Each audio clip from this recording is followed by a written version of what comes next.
बच्चों, कैसे हो आप सब। आज अपन बात करने वाले हैं एक्सरसाइज 5 की विविधि। ठीक है, तो देखिए क्वेश्चन नंबर 1 है और क्वेश्चन नंबर 1 में दिया गया है दो समांतर श्रेणियों का सार्वंतर समान है।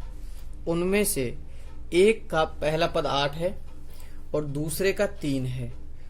उनके 30वें पदों के बीच का अंतर क्या है, यह आपको ज्ञात करना है। ठीक है, तो अपन करते हैं सॉल्यूशन। देखिए क्या होगा कि दोनों का सार्वंतर क्या है, समान है। तो मैंने लिख दिया दोनों का सार्वंतर क्या होगा, दोनों का सार्वंतर मान लिया अपन ने डी है, मैंने लिख दिया माना दोनों का सार्वंतर क्या है, डी। अच्छा, एक का प्रथम पद क्या है, 8 है और दूसरे का प्रथम पद क्या मान लिया अपन ने, 3 है। ठीक है, तो दोनों के लिए अपन क्या ज्ञात करने वाले हैं, 30वां पद ज्ञात करने वाले हैं। मान के चलो इसको मैं कैपिटल ए कह देता हूं और इसको मैं स्मॉल ए कह देता हूं, है ना। दो हो गए अपने पास। तो मैं A30 ज्ञात कर रहा हूं कैपिटल के लिए। तो आपके पास आएगा a plus N minus 1d, a plus N minus 1d। तो ये आपके पास आ जाएगा 8 प्लस 30 माइनस 1 29 हो जाएगा, 29d। अच्छा, इसके लिए अगर मैं ये 30 ज्ञात करता हूं तो क्या आएगा अपने पास, a plus N minus 1d। तो ये आपके पास आने वाला है 3 प्लस 29d, ये आने वाला है। अच्छा, अब इन दोनों को मैं घटा के देखता हूं, इनके बीच 30वें पदों के बीच का अंतर क्या होगा। इन दोनों को मैं घटाता हूं, इसमें से अगर मैंने इसको घटाया तो 29 से तो 29 कट जाएगा, लेकिन 8 में से 3 जाएंगे तो क्या आएगा आपके पास 5। आपका ऑप्शन क्या हो जाएगा, डी। ठीक है, बात करता हूं मैं क्वेश्चन नंबर 2 की कि यदि 18 ए और बी माइनस 3 समांतर श्रेणी में है तो a प्लस बी क्या होगा, ये आपको ज्ञात करना है। तो देखिए मैं आपको बता देता हूं, क्योंकि ये समांतर श्रेणी में है तो इन दोनों के बीच सार्वंतर क्या होगा, समान होगा। इन दोनों के बीच सार्वंतर क्या होगा, समान होगा। और इन दोनों के बीच भी सार्वंतर क्या होने वाला है, समान होने वाला है। तो मैं क्या कर सकता हूं कि चूंकि सार्वंतर समान होगा इसलिए a माइनस 18 बराबर b माइनस ए। भाई a में से 18 घटाए वो b माइनस ए के बराबर है। ठीक है, तो देखिए मैं a को इधर ले आता हूं तो a प्लस ए, 18 को उधर ले जाता हूं b प्लस 18 है तो 2a बराबर b प्लस 18, एक चीज। दूसरा, अब मैं इन दोनों को लेता हूं, b माइनस ए बराबर -3 माइनस b। ठीक है, तो मैं b को इधर ले आता हूं, a को उधर ले जाता हूं तो 2b बराबर a माइनस 3। ठीक है, 2b बराबर क्या आ जाएगा आपके पास, a माइनस 3। दोनों को जोड़ दूं, भाई इसको मैं समीकरण नंबर 1 कहूं और इसको समीकरण नंबर 2, तो 1 प्लस 2 करने पर, ठीक है, जब मैं 1 प्लस 2 करता हूं तो इधर तो आता है 2a प्लस 2b और दूसरी साइड आएगा आपके पास a plus b plus 18 minus 3।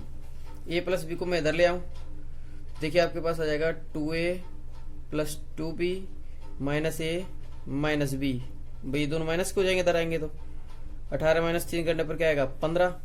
तो दोनों घटाने पर देखिए 2a में से 1 गया तो क्या बचे a और इधर क्या बचेगा b, तो क्या आएगा आपके पास 15 और 15 ऑप्शन क्या आ जाएगा, डी। ठीक है, ये आपका आंसर आ जाएगा क्वेश्चन नंबर 2 का।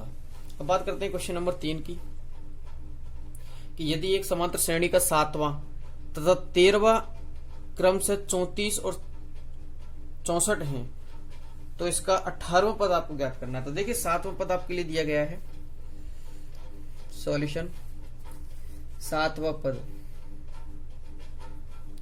7वां पद के लिए अपन क्या लिखेंगे, a प्लस 7 माइनस 1d मतलब a प्लस 6d बराबर 34। मैंने समीकरण नंबर 1 कहा। ठीक है, आपके लिए दूसरा दिया गया है 13वां पद, जिसको मैं लिख सकता हूं a प्लस 13 माइनस 1 d बराबर a प्लस 12 d बराबर 64, समीकरण नंबर 2। ठीक है, तो समीकरण 2 माइनस 1 करने पर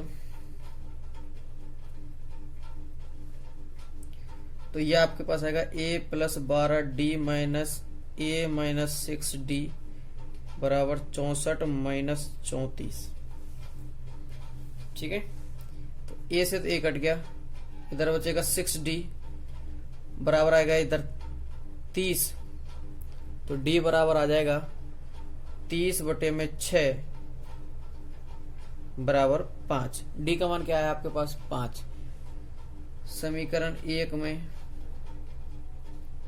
d का मान रखने पर, समीकरण 1 में d का मान रखते हैं। समीकरण 1 क्या है, a प्लस 60, तो मैंने a प्लस 6 इंटू 5 बराबर 34, तो a बराबर आ जाएगा 34 माइनस 30 बराबर 4। a का मान क्या आया 4।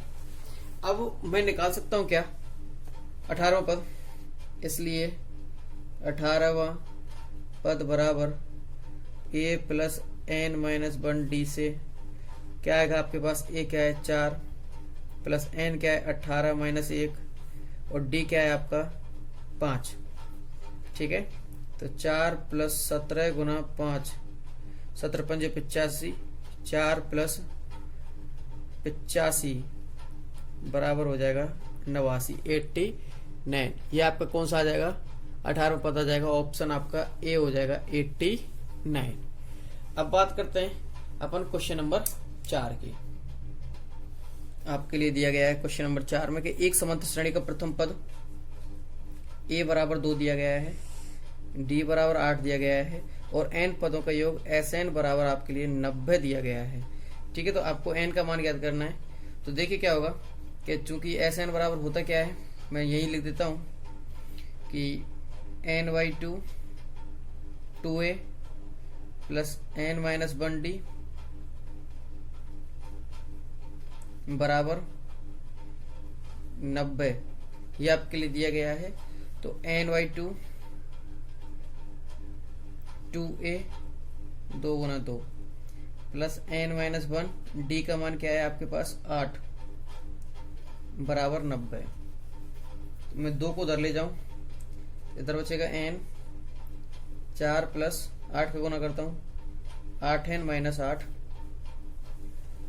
तो इधर आएगा आपके पास 90 दूनी 180। ठीक है, उसके बाद आपके पास बचता है ये n तो बाहर 8n माइनस 4 अंदर बराबर 180। 4 को मैं कॉमन निकाल देता हूं, 4n